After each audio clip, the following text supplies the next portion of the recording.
start the recording. Okay. Yeah, so let me just start that again. So for the recording, so that everyone's got it. So this is a webinar on agile leadership, empowering businesses in certain times. I'm your host and guide, Julia Belton. I'm the creator and founder of a company called Business Horsepower, and we are experiential leadership development consultants, and we help you create high-performing, engaged teams. And I've just always found nature a really, really powerful metaphor and experience for how we can learn more about leadership. So when we start looking at agile leadership, I'm really referencing nature and what we can learn from the natural world about that. So as I said before, please feel free to come and ask questions, jump in as we go through. I've got a few slides, but I like this to be this really interactive, and so that we can share what we are learning, because I know that you guys will have great experiences about leadership, and I would love to learn from them too. So let me just put up a slide deck. Can everyone see that? Just give me a thumbs up. Can you see my slides? Yep. Okay, thanks, Nikki, for letting me know that. Appreciate that. Okay. So just a quick overview of what we are going to do today. We're going to look at what is the concept of agile leadership, why it's crucial in uncertain times, some of the lessons from nature that we can learn about agility. And then I want to share with you a specific model of leadership through leading through uncertainty, which is called the diamond model of leadership, which is inspired by herds of horses. And also then, of course, we'll look at the benefits of agile leadership for businesses and your teams, and then how you can learn and find out more about this. And obviously, I always love to chat to people who show up to these webinars, find out, what you're doing in your business. And, if there's any opportunities to help you, I'll share with you how we can do that. So what is agile leadership? Well, as I said, I don't use the word agile with a kind of, the capital A. It is because it's at the beginning of a sentence. But, for me, this isn't the formal agile style of leadership that some people might have read about. But for me, agile leadership's about flexibility, adaptability, and empowering teams to make decisions. And I think we can probably all agree that we live in a really, really fast-paced environment. I don't know about you, but when I look at any of the charts about the level of exponential growth in technology, this is now virtually a vertical line going up. That is the speed of change that's going on right now. So we really need to be adaptable if we are going to be able to survive. So what does that mean? That means we need to find a way that we can empower our teams to be able to make decisions in a much more rapid way than ever before. It means we've got to be nimble. It means we've got to be innovative. We've all seen the stories and read the stories and seen the experiences of companies that aren't agile and nimble and don't change with the environment. And just take good old Kodak.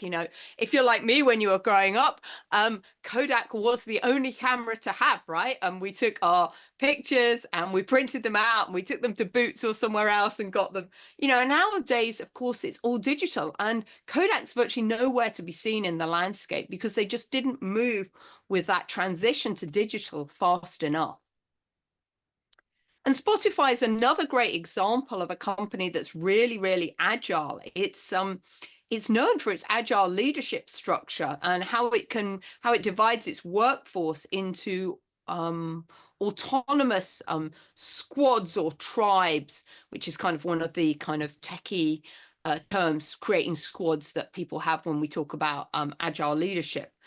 And what does that do? That enables them to make decisions and innovate independently while still aligning with the company's overall vision.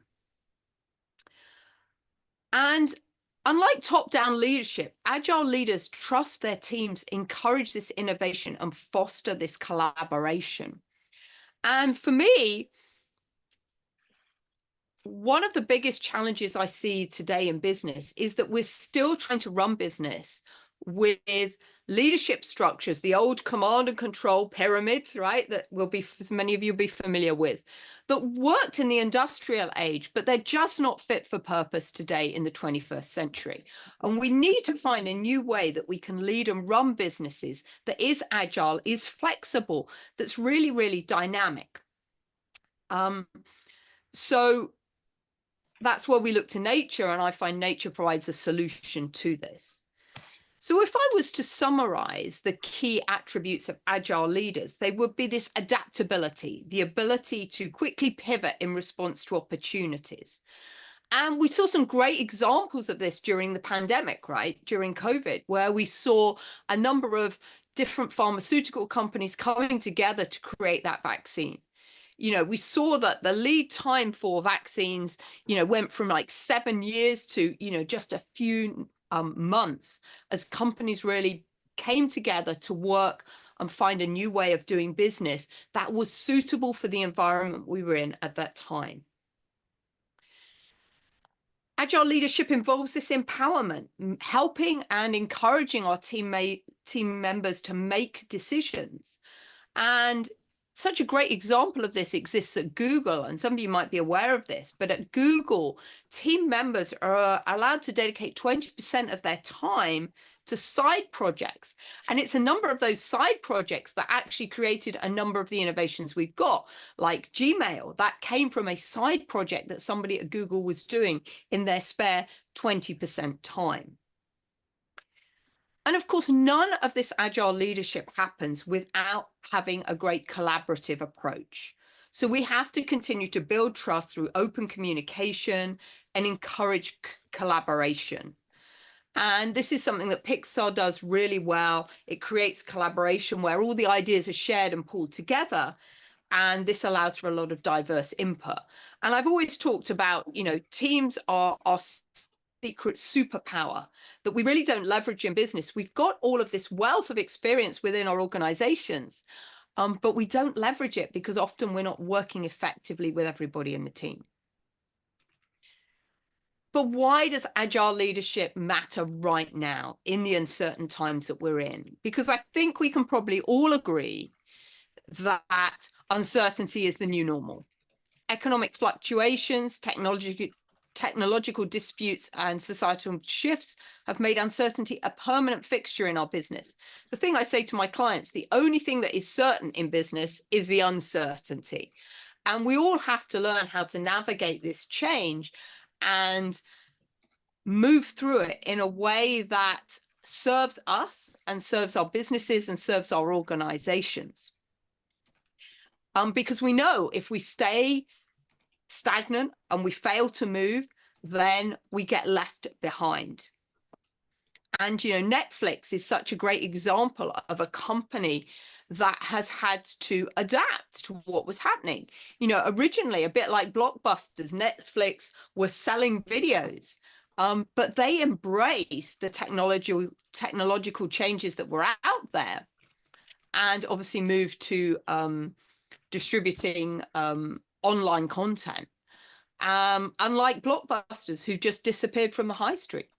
So it's really important that we look at how we can navigate these unexpected challenges and opportunities that are out there.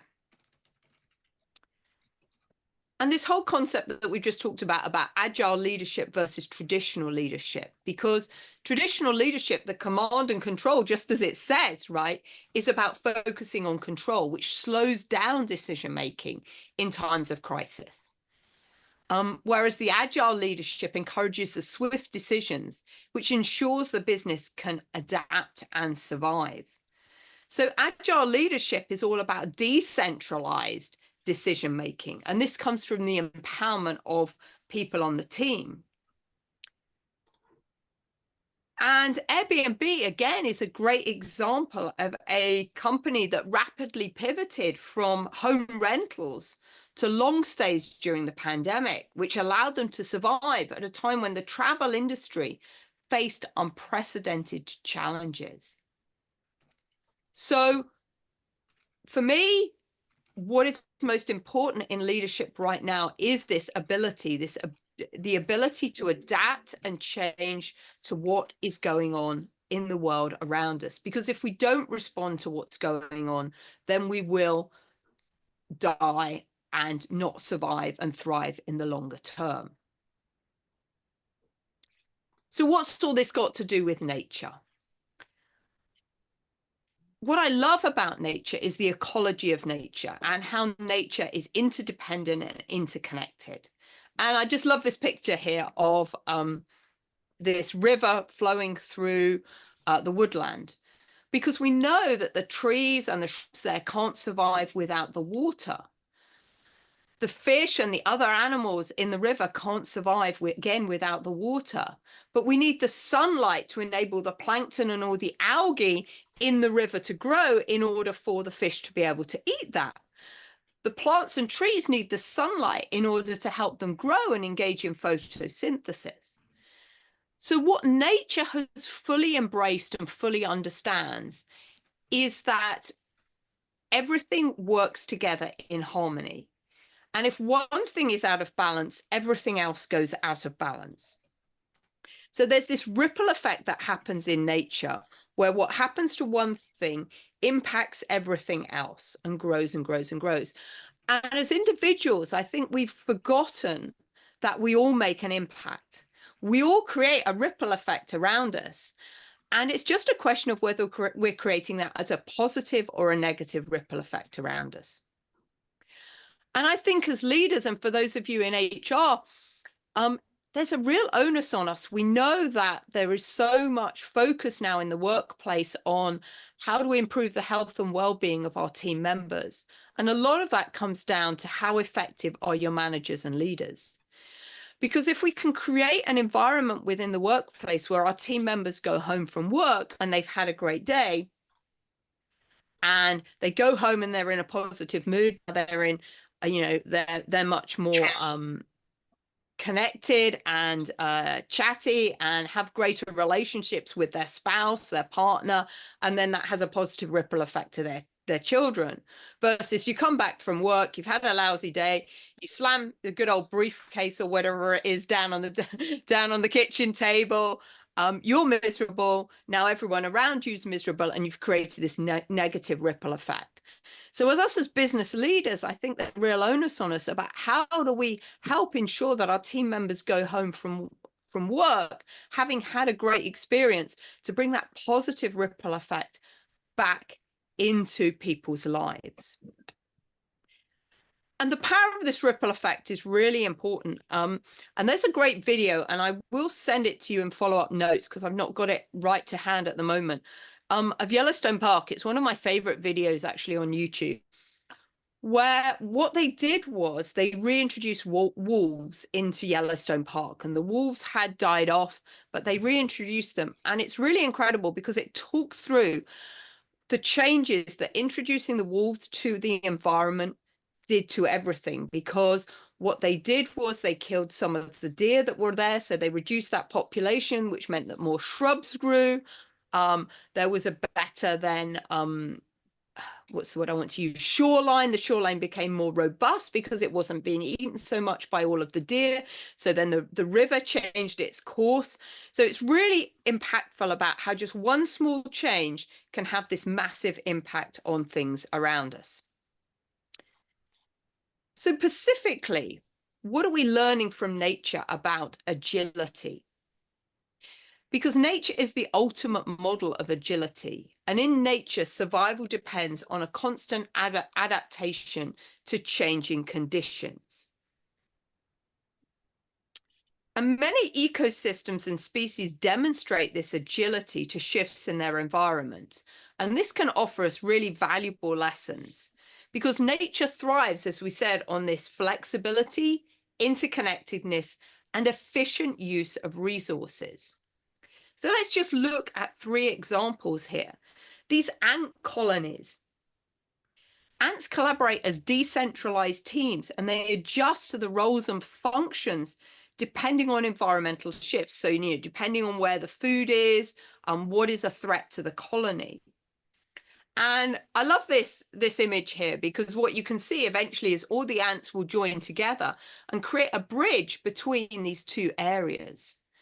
So they're really, really masters of collaboration. If any of you have ever had an ant invasion in your house, or you've seen them out in your garden, you'll see how they they leave a trail behind them, and that is a signal to the next ant of where to go. And so you see these long colonies of ants just going around finding food. So they all work together to respond to the challenges. And I think that mirrors what happens in agile teams, where that decision making is distributed and everyone is playing a role in responding to the challenges. Another great example is that we see the flocks of birds. And here where I live, on this farm in Yorkshire, we always get a lot of the Canadian geese coming in. And you always see this amazing V formation of the birds flying in. And what I love about this is their fluid form of leadership, where a different bird keeps rotating to the front every time. So what does that do? It means that there's less pressure on the birds behind. They're able to pull in the slipstream of everybody else. And in business, we've got the same thing going on. If we've got somebody who's leading, then everyone else can pull in behind that. But we do need somebody to step into the front. Let me just see. Fred, could you just mute everyone on the call for me, please, if you wouldn't mind? That would be amazing, just so we can stop any background noise. And then finally, trees in the forest. I love this picture, the wood wide web, because all of the trees that we see in the forest are all interconnected through their root system underneath. So the roots and the fungi are sharing nutrients to support each other. They're letting each other know about any danger that will come their way. And so I love this picture of the hand connecting all of the root system together.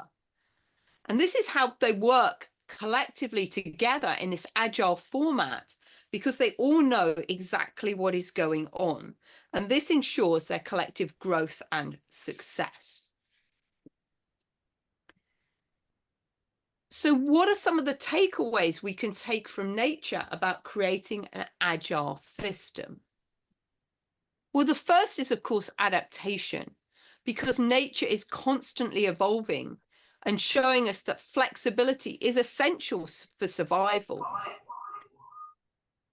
And we see that nature just continually changes. And I'm going to be talking in a moment, as I said, about the diamond model of leadership, which has evolved from the horses. And the horses have been on this planet for 55 million years. And they've evolved. When the horses were originally here, they were very, very small. And now they've completely evolved to look very, very different today. And this adaptation, like I say, is something that we continue to need to do in business. We saw companies during the pandemic that had to really adapt in order to survive. In my own business here, I had to pivot and change from doing events in person to be able to deliver content online to people. That's the level of adaptation that we see coming in nature. We see different species, they've become more resilient to living in different climates as we've had environmental changes and the shift in the climate within the world. From nature, we also learn about this power of interconnectedness.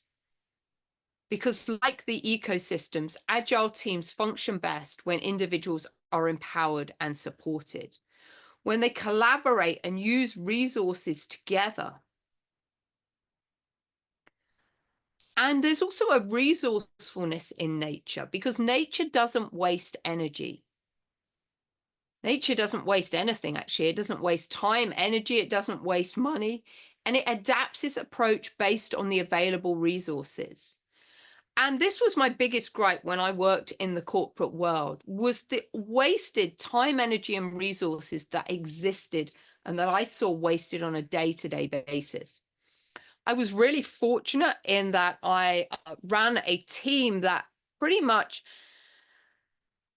had a pretty pivotal role in the organization in that I saw what was happening in a lot of the other divisions within the organization.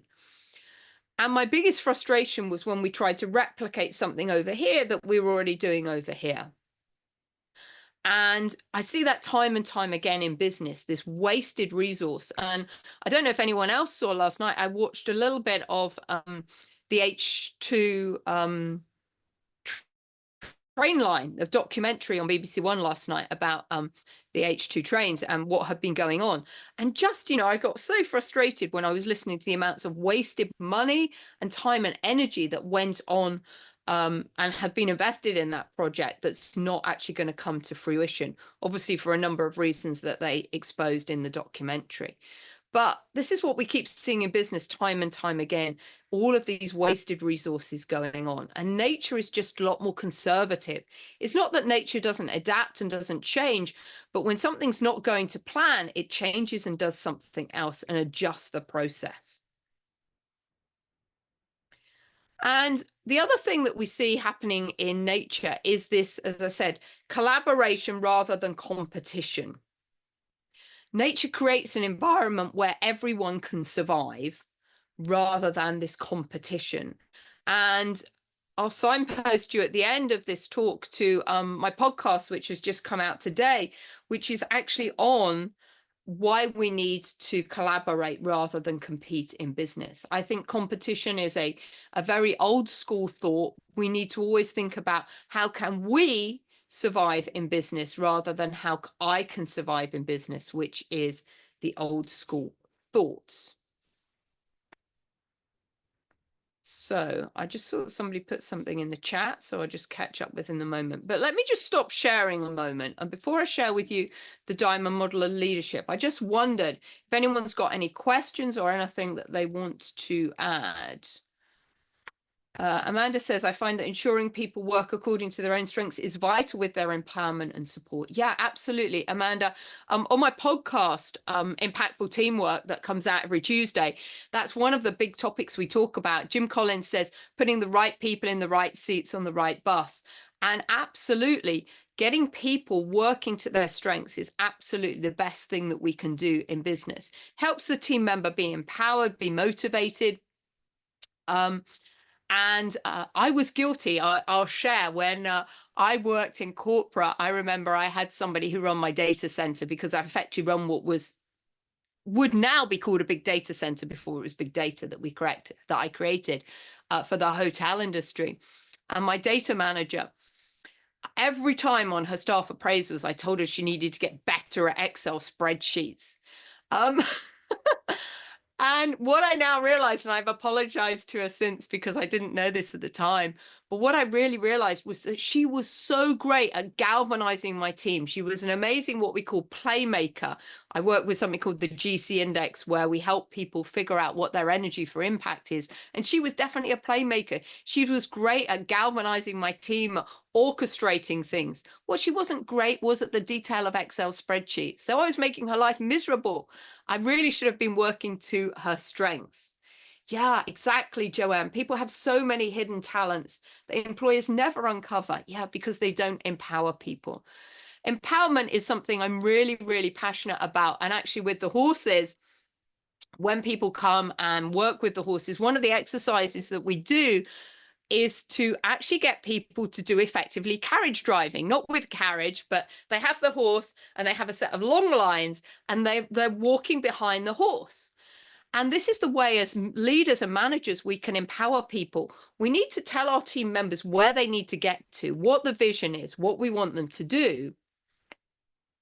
But then we need to let them figure out how to get there. And we have to eat humble pie and realize that the way they get there might not be the way we wanted to get there. Their way might actually be better than ours, but we have to allow them that opportunity to explore how to get there. And for something you will know, often an example I use is I'm here in Yorkshire at the moment. If we wanted to get to Edinburgh at the end of this, Joanne might take the car, Nikki might take a bus, Philip might take a train, Ria might decide to jump on her private jet. There's lots of ways we can get to a destination, right? There's not just one way. And so in true empowerment is helping our team members know where we want to go and giving them the space and the availability to get there. And as Mohammed says, definitely, we've got to have that psychological safety. We've got to have that high level of trust that we're going to let our team members try something out. Knowing that, of course, there's obviously an opportunity that it might not work out. And that's okay, because that's how our people learn. And that's how our people develop and then become more empowered to try new things. But we've got to have that psychological safety that they feel comfortable to do that. Okay. So let me now share with you this diamond model of leadership that I've learned from the horses that I think will really help give you some tangible ways that you can put agile leadership into practice within your organizations. We've done that, right. So I believe that the living world holds answers for us to create a more resilient, regenerative, and beautiful world. So it's time to quiet our cleverness, to observe and listen deeply, and reconnect to nature's wisdom by asking, how does nature solve this? And that's what we're going to do right now. And we're going to look at how nature solves this with the diamond model of leadership. And this is a model of leadership that comes from a herd of horses. And they actually really create this diamond model. I've got a picture for you in a moment of what this actually looks like in practice. But as I said, you know, I look to the horses for wisdom about how we can lead here in the 21st century, because the horses have been around for 55 million years. As I said, they started when they were first on the planet. They were very small. They were forest browsers, and they've grown and developed and adapted over the many years. And we compare that to humans who've been on the planet for just a few million years. So I really think there's something we can learn from nature, and for the horse herds in particular, on how do we become agile and adapt to the changing environments. So within a horse herd, it's typically led by a lead mare who's out the front. And her main role is attention. She's looking to find where to go for food, water. She's also out there looking for the danger. So she's leading from the front. And at the back, there's a lead stallion who's leading from behind, who's all about energy. He adds the right amount of energy to the team to create the momentum to move them forward. Too much energy and the herd will scatter. Not enough energy and the herd will stay stagnant and not move. And in business, as leaders, when we're going to be agile, and this is just a great example of leading from behind, is the lead stallion. He's got to give enough energy to get the herd to move, but not so much that the herd just gets confused and just disperses. But the herd know where they're going because they're following the lead mare. So they've got a sense of direction about where they're going. And on the sides of the horse herd, we have what we call the sentinels. And the sentinels are out there, again, also looking for danger, but they're also being kind of caretakers and, again, also keeping the herd together. And when we look at this diamond model of leadership, we see that we've got these 4 different points. So attention, direction, energy, and congruence. And I believe that as leaders, when we can master all of these facets, then we get this sense of belonging and engagement within the team, right in the middle, where people want to be. So what is it about attention? I think it's really important that when we think about attention, we're thinking about it at 3 different levels. Attention of self, attention of others, and attention of the environment.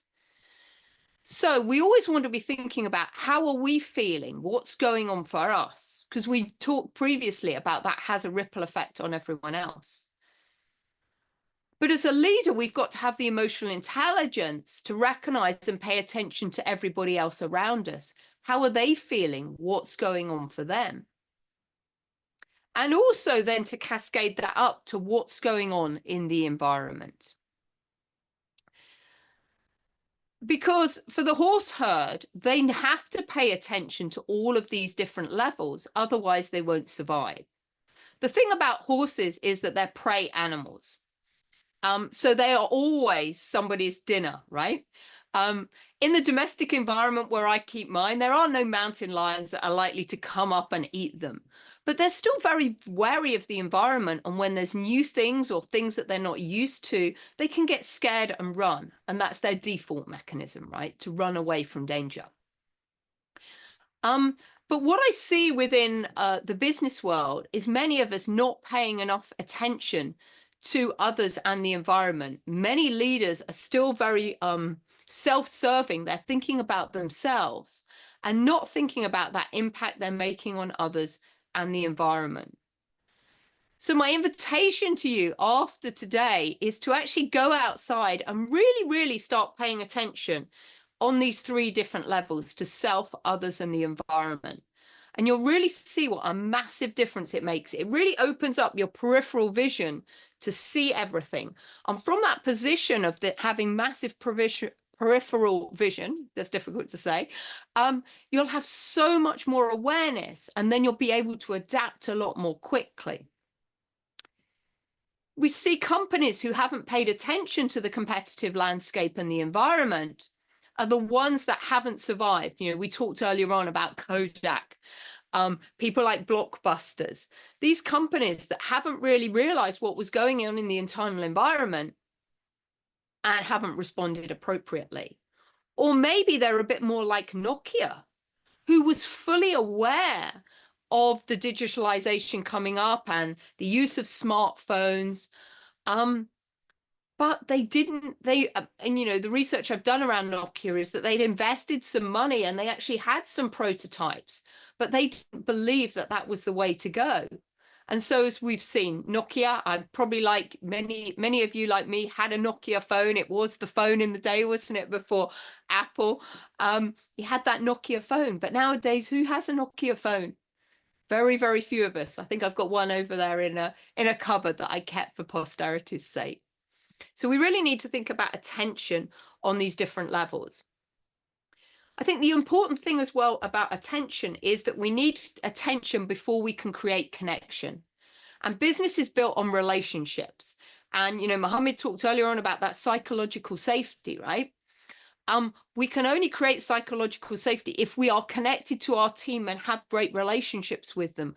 We can only build great relationships by paying attention to our colleagues and what they want. And I always say the biggest gift that we can give our colleagues is to really pay attention to them, really listen to them, and engage in conversation face to face, eyeball to eyeball with them. Giving people our time is the biggest gift we can give people right now in a world in which we are all pretty time starved. And that's why I'm so eternally grateful for you all showing up today. The other reason why attention is so important when we're thinking about agile leadership is that we need this connection, and we need connection before we can set direction. People won't understand the direction of the business, what our purpose is, what our mission is, unless we've connected to them, unless we've engaged with their heart, body, and soul.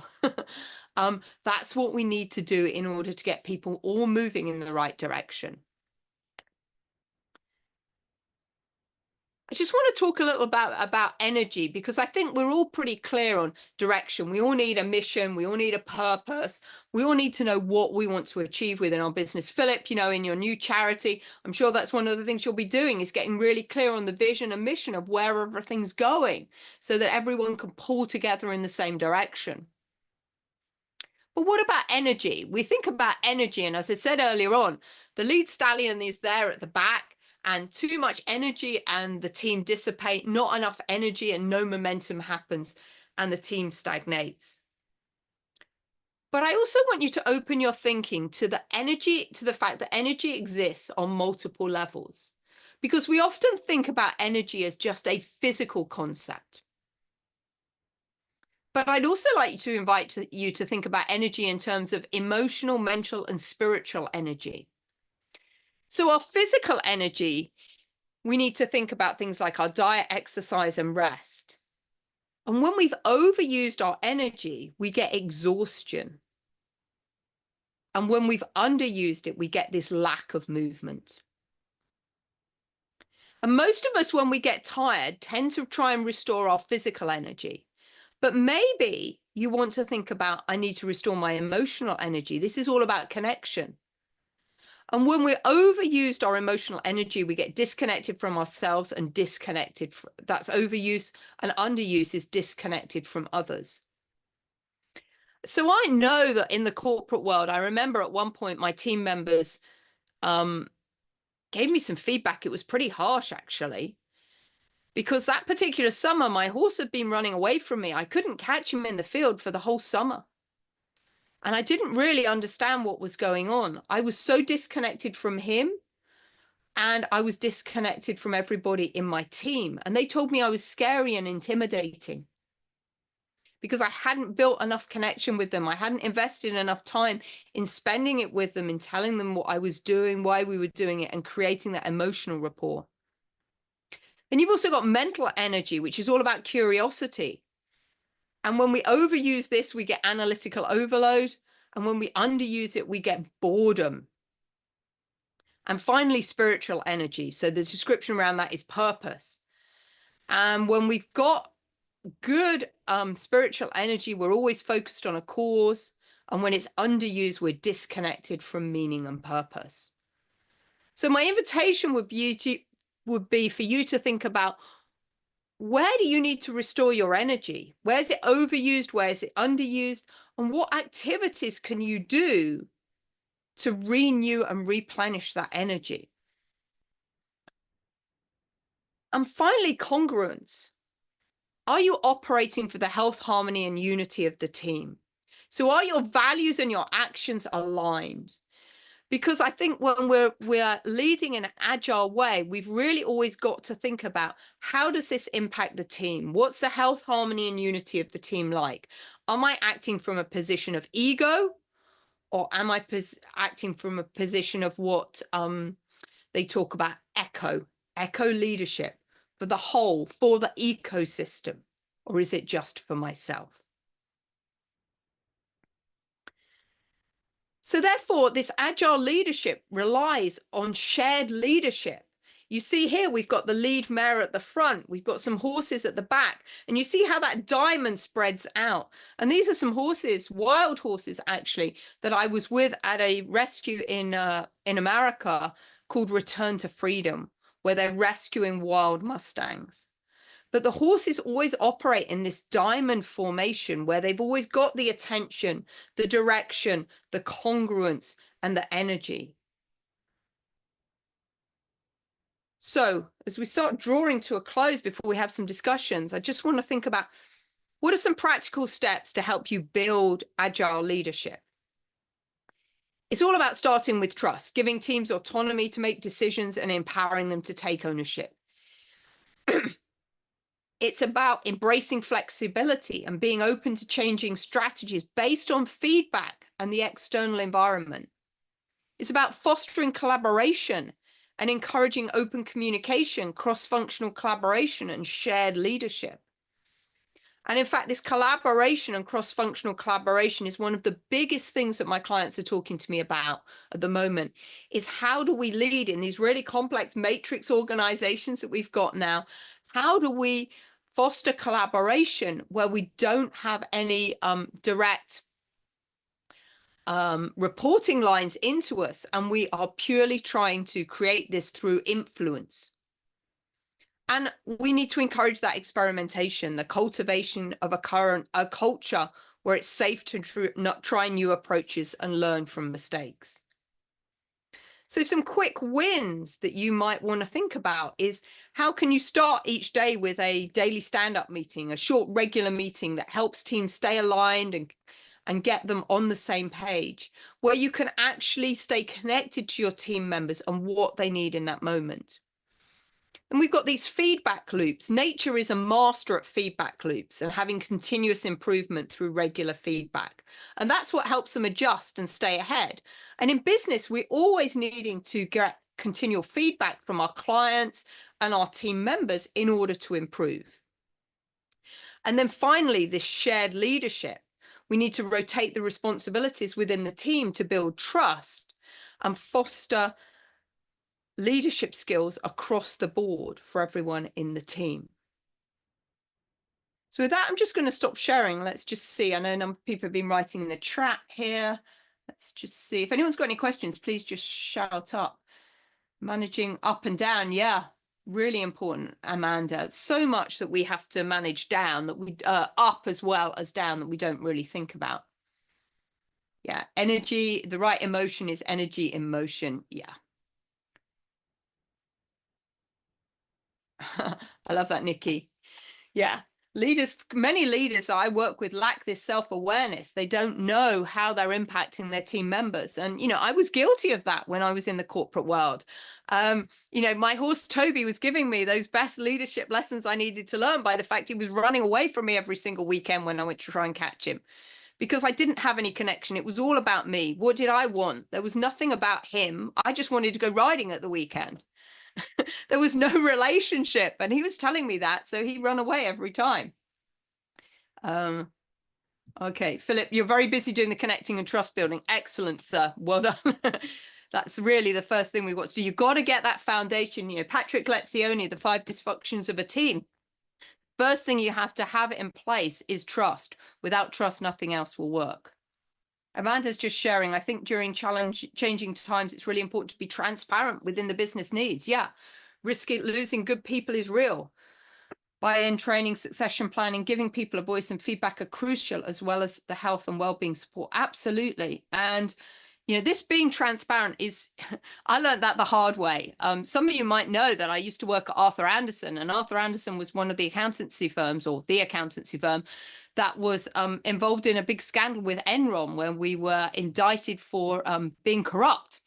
At the time, it was of the magnitude of PwC, KPMG, E&Y. So it was one of the top 5 accountancy firms in the world. And literally within 9 months, the whole business imploded and collapsed. And that was partly through lack of trust, because our clients didn't think they could keep us as their auditors anymore, because, who was going to trust us, right? But also during that time, I learned a really tough lesson, which was, I didn't know if my business division would be kept, because we did something quite tangential. I'm not an accountant. I was running a specialist hotels and leisure team. I didn't know if the new business, whoever that might be, would take us on. And there was always a lot of speculation about who would buy the company, what would happen. And I had tried for a long time to protect my team from some of that, bad news that might be coming down the line. And one day I walked into my office to find my team learning this notional KPMG company song, because they all thought we were going to be bought by KPMG. That was never the case. We actually got bought by Deloitte. And even this KPMG song was, a fictitious song that had been made up. But when you're not transparent with people and don't tell them what's going on, they join the dots and make the wrong assumptions. And we wasted all this time and energy on that particular project. So, it's tough being a leader and being transparent and vulnerable. Brené Brown talks about the power of vulnerability. And I think as leaders, that's something we need to embrace and do. Be vulnerable, share with what's going on, because actually our team want to be empowered. They want to know to make the decisions. And yeah, when I shared with the team what was really going on, yeah, I lost some really good people, because they empowered themselves to make their own decisions that they were going to find employment elsewhere. And that was a consequence that I had to take of that. But for me, that was the right thing to do in the moment.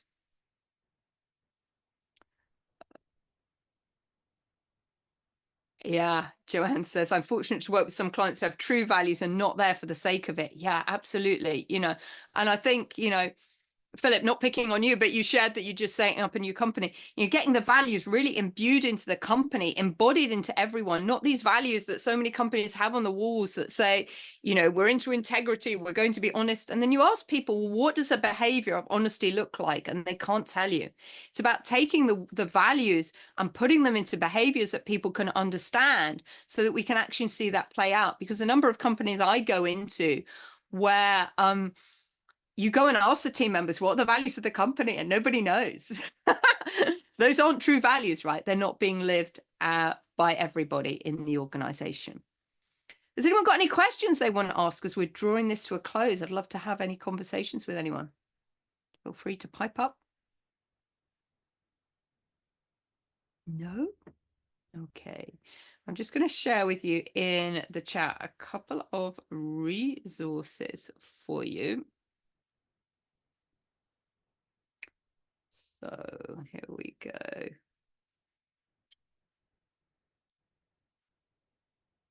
Oh, Nikki, I love that you're doing systemic team practice.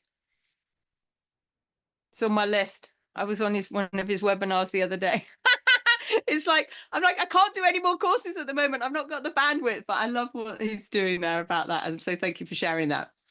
So I'd love to, if anyone wants to have a conversation about agile leadership, about what we can learn from nature, I'd always love to have a conversation with you. Please book into my diary. I've put the link in there. It's calendly.com/Julia Felton/discovery. You might also find it really valuable to check out my podcast, Impactful Teamwork. As I said, it comes out every Tuesday. You'll find it on my website under the podcast link, but podcast-impactful teamwork on business horsepower. Amanda's saying, I think organizations have to work in line with realistic vision and values. Communication has to be over a number of different methods. Yes, yes, yes, yes, yes. To cover all employees. Workshops are good and hard copy information. Absolutely. Yeah. I mean, I think that's the thing with communication. You can never over communicate. I run a workshop with a friend of mine.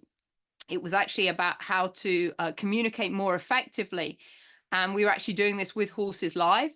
And I run like 6 different sessions down at her place. And on the last session, she said to me, that piece you said, Julia, about was just gold dust. And I thought, God, it had been in every single other session.